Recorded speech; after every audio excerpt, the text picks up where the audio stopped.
have a wonderful electronic invention I want you to see.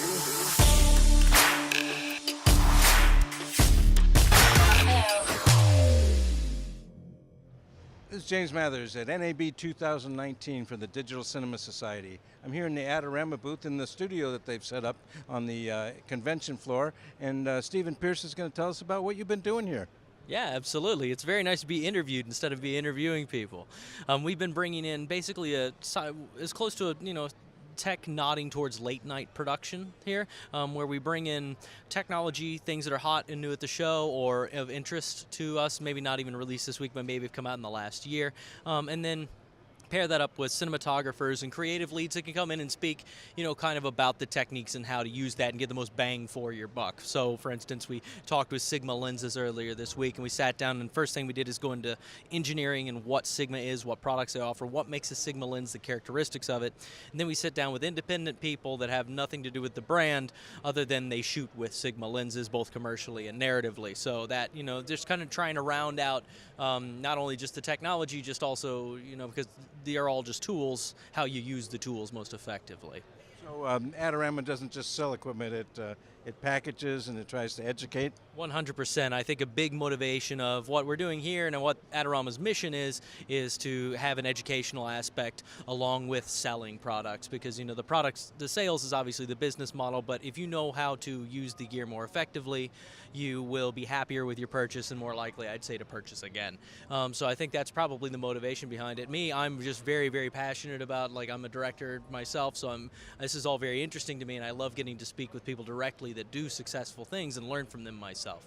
What kind of people have you had in the last couple days? Well, we've had really amazing technology that's come on. We've had, for instance, Atlas Lenses, which is a brand new anamorphic company that's super good. We had Canon come on and they brought on their new Sumire lens, which is very awesome. So we also brought in some directors of photography like Morgan Cooper, who shot the Bel Air trailer recently, and his work is quite impressive.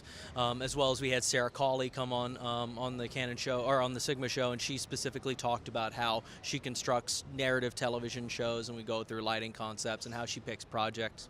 We also got really deep with Red. One of the shows that I was very excited about was digging into the compression settings within Red, because so Red brought on Dan Duran, who's the post-production workflow and specialist for Red Cinema and Red Digital Cinema, and we talked about when to choose right compressions, because using the least amount of compression in Red is not always the best thing to do. Using just higher resolution for no reason is really not always the best thing to do. So it was really exciting to get to dig into things like that, where it truly is, in my experience, from just practically shooting with other people, it is things that they maybe not know about the gear they already own, and and me too. I never would have known to manipulate higher resolution, use higher resolution at a lower compression versus a lower resolution at higher compression, because Red's optimized the other way. So, which is the opposite of what I've seen people do. So that's great, great learning experience.